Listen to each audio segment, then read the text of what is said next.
What's going on, guys? Killer6 back with another Borderlands top 10 video, and this time we're taking a look at the top 10 legendary pistols in Borderlands 3. For each DLC item that I pick, I will include an honorable mention of a base game pistol as well that would be a decent substitute. These are my personal picks, but as always, I'd love to hear what you guys like to use as well, so post in the comments down below letting me know what your favorite pistol is. If you enjoy these types of videos, please take a second to tap that subscribe button for more. With that, let's get started. Number 10.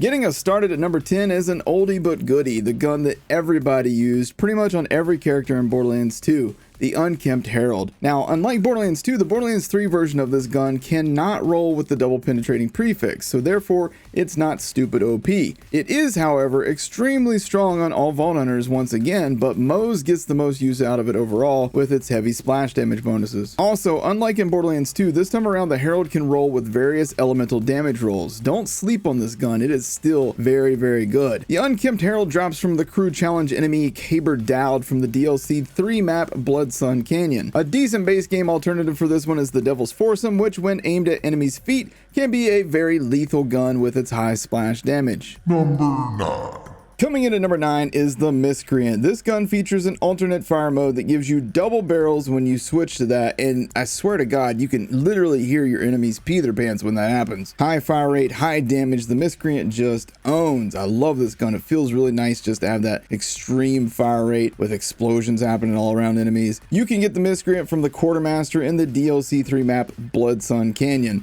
A solid base game alternative to this one is the Infinity Pistol. Now, I know the Infinity Pistol, it's a shadow of its former self, but it recently got a buff, and now with the right build, it's actually pretty decent. Number 8. Coming in at number 8 is the Gargoyle. This bad boy can roll with a ×3 multiplier, which will eat up your ammo, but will wipe out enemies just as quick. On break or overheating, this gun will shoot out a glob of corrosion, which will do really good damage as well to enemies in its path, and you can abuse this via reload canceling, such as meleeing midway through the repair of this gun. Combine that with a 300/90 anointment, and you're going to eliminate big targets fast. Even without the repair gimmick, this gun is just a fun tool to have in your arsenal. I'd rank it higher if it wasn't always locked to corrosion for the element. The Gargoyle drops from the crew challenge enemy Gargoyle in DLC 3 on the map Blood Sun Canyon. A solid base game alternative for this one is the Pestilence, which is always locked to radiation. Number 7.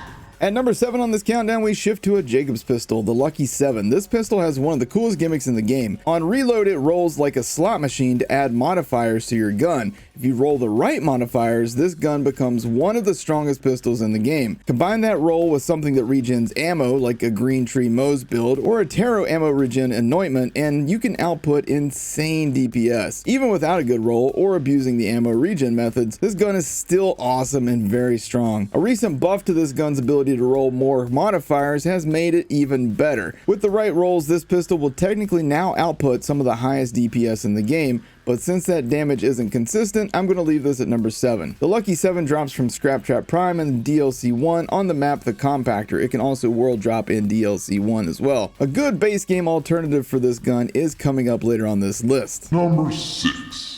Sliding in at number 6 on this list is the Prompt Critical. This torque pistol shoots out sticky rounds, and the more you stick on an enemy, the more damage it will do, since subsequent stickies give damage increase and radius. This gun is an absolute beast in the hands of Moze, but all the other Vault Hunters can make tremendous use of it as well. The Prompt Critical drops from Evil Lilith on the DLC 4 map Castle Crimson, but it can also world drop in that DLC, and I would actually recommend that you farm just about any named enemy in that DLC other than Lilith for it, since that Lilith fight is extremely annoying. A solid base game alternative for this would be the Moonfire, which actually drops from Wotan in the Malawan Takedown, which is considered base game content. Number 5. Sneaking in at number 5 is the Hydra Frost. This one has flown under a lot of players' radars, myself included, for a while now. The Hydra Frost is locked to cryo damage, so that might be a factor, but upon getting a kill with this thing, every second shot will deal 200% shock or fire damage for 6 seconds. Now on paper that might not sound like much, but the fire rate on this gun means that you're going to get a lot of bonus shots out. Think of this as a always cryo tizzy with bonus elements attached. It recently received a buff via hotfix, which made it so that it now always has fire projectiles added to each buff as well. The Hydra Frost drops from Chivalrous in the DLC 2 map Negel Nashai. A decent base game alternative would be the Linoge, which does not haunt me. Number 4. At number 4 on this countdown is the Beacon. This Maliwan pistol is just amazing. High fire rate, huge damage, including splash, and it's available in all elements. Like most Maliwan weapons, the only drawback is the charge time, but even that isn't so bad. This gun is solid for all Vault Hunters, and it's very easy to farm. The Beacon drops from Crew Challenge enemy Jarek Logan in DLC 3 from, well, yeah, you guessed it, Blood Sun Canyon, in what can only be described as the best instance of a great base game substitute comes the Hellshock, which honestly is just about as powerful as the Beacon. So if you don't have DLC 3, go get a Hellshock and you'll be pretty content anyhow. Number 3. At number 3 is the Maggie. This is without a doubt one of my favorite guns in all of Borderlands. I loved it on Borderlands 2, and now I love it even more on Borderlands 3. A recent buff brought it back up to where it needs to be. This gun pops heads, ricochets shots that pop more heads, and it just feels right. If you've never tried the Maggie, you can go farm one from Turnkey Tim in Floodmore Basin on Eden 6 in the base game. Number 2.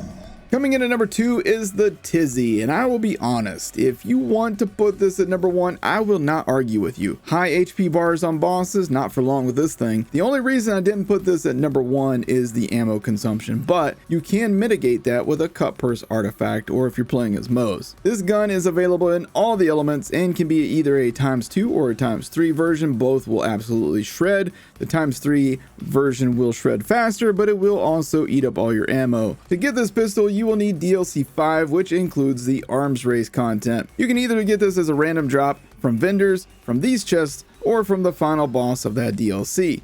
There's not a true base game weapon that comes close to this weapon's damage, but I'll go ahead and mention the Skexel here, since it's highly underrated and a lot of fun to use. Number 1.